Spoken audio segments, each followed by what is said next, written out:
Welcome back everybody to another episode. Today I'm in the office again. I'm in isolation, not because of that I'd been told to, it's just through choice, doing my part for everybody. Obviously you can see the office hasn't progressed any more than what it has done. I've had to put everything on hold, but it doesn't bother me. I can still use my office area to a degree where I'm happy. So I'm quite happy with this. So, but you know, it will continue, but later on down the line. So let's get into today's video. We'll start off with talking about what's happening in the world. As a landscape photographer, it's being stuck indoors is horrible. I'm not gonna lie.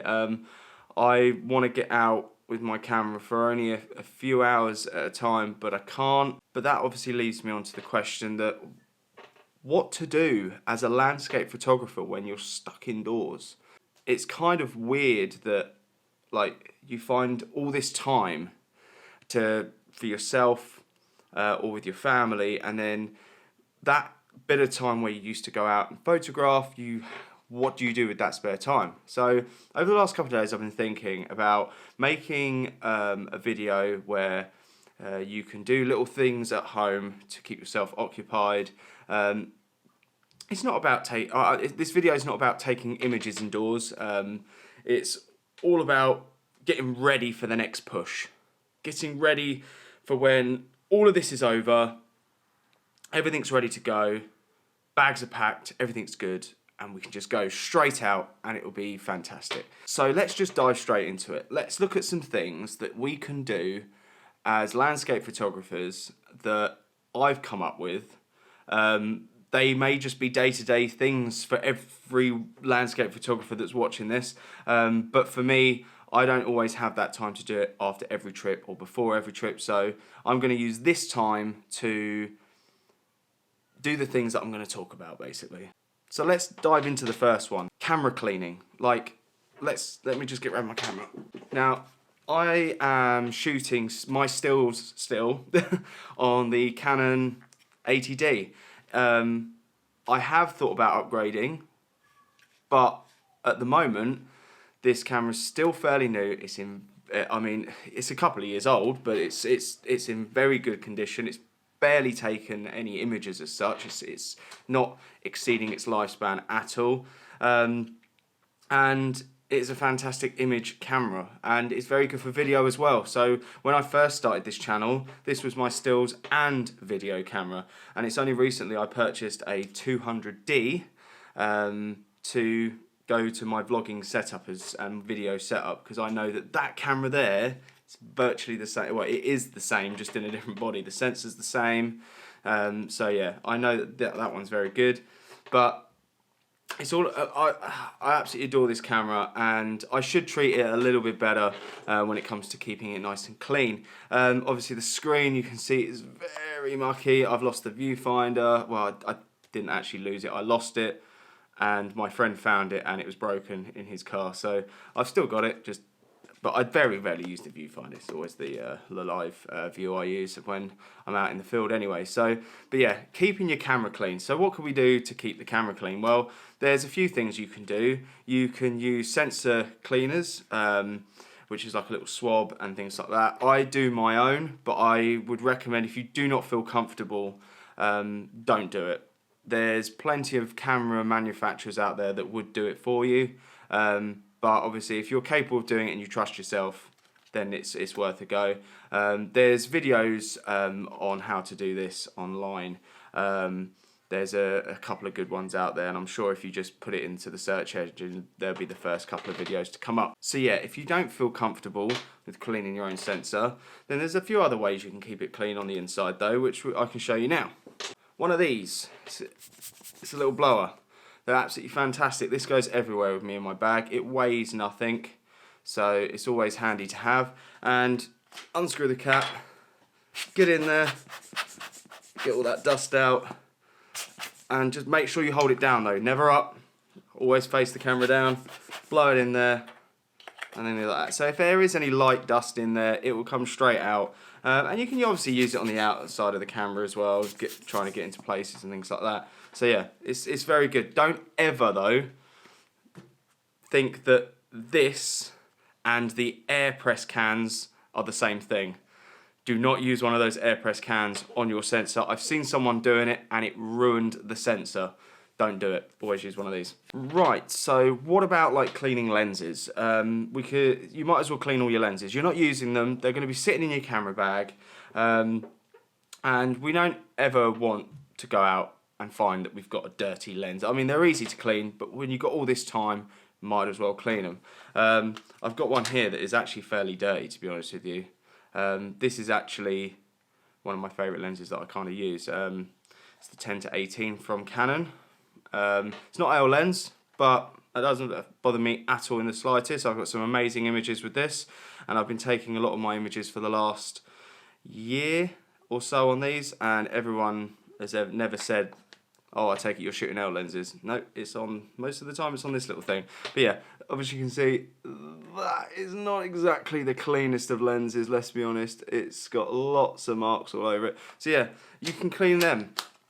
And the way to do that, you can buy some lens cleaner basically, and you can purchase this off eBay, Amazon, or even any of your local camera stores. So just make sure, obviously, look at the reviews and things like that, because some of them don't always say that what they are. But if not, just go to a camera store, and they'll point you into the right direction. So yeah, and obviously get a little lens cloth and clean away. So yeah, that's always handy to do, and make sure you clean all your lenses so you're ready and they aren't going to get any dirty spots on any of your images. And obviously, talking about cleaning, it's a good time to clean your tripod as well, because let's be honest, all our tripods get clogged up with mud, seawater, and any other gravel, grit, and oh, I mean, can you hear that? That's definitely in a good need of a clean. Some of them are easier to dismantle than others. This one is surprisingly easy to clean. If you haven't seen my review on this tripod yet, I will link it up below. I'll put it up there and down below. I still think this is a fantastic tripod, and very, very easy to clean. So I will be doing this later on today to keep myself busy on this. So yeah, while we're on the process of cleaning as well, filters. My filters are absolutely shocking. I'm not going to lie, they are dirty, scratched, and they need replacing. So if anyone's got any suggestions of a good filter system for a reasonable price, please message me via my Instagram, private message me, or leave comments down below. That would be really handy to know what's out there at the moment. Obviously, you know the leading brands. So, but yeah, these are absolutely scratched, and they are awful, but I am in the process of getting these replaced. So, but yeah, clean all your filters. Even the circular filters, like my polarizers and things like that, they're all in there, and I'll end up cleaning them as well. And you can use the same fluid as your lens cleaner on the filters as well. Memory cards. Now, let's be honest, I try to clear mine out all the time after every trip, back them up, clear them out. But sometimes I'm a little bit sloppy. I'll come home and I'll back them up, but I forget to clear them.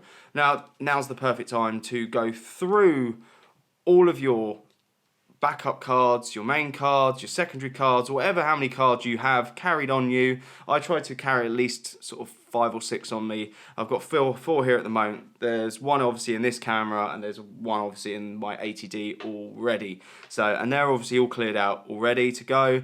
Well, I guarantee that there's probably at least 2 of these that aren't cleared out at all. So I will go through them and clear them out. So they're ready, format them in the cameras, so they're ready to go for when I next go out on my little adventure.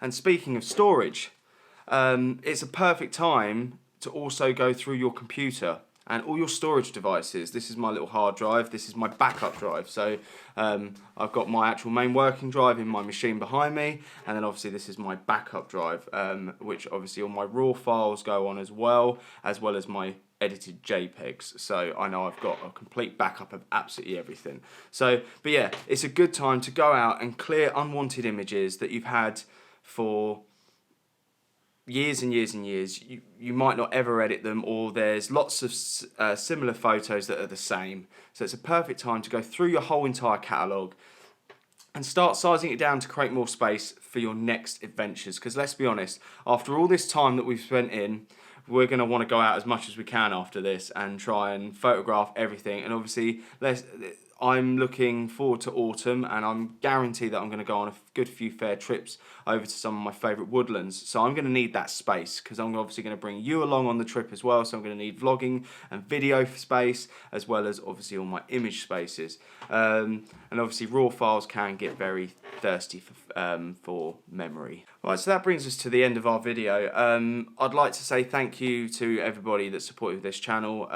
Once again, it means a lot to me. If there's any photographers watching today, please comment down below or private message me on Instagram or my Facebook page on how you're getting on being in isolation, not being in the field.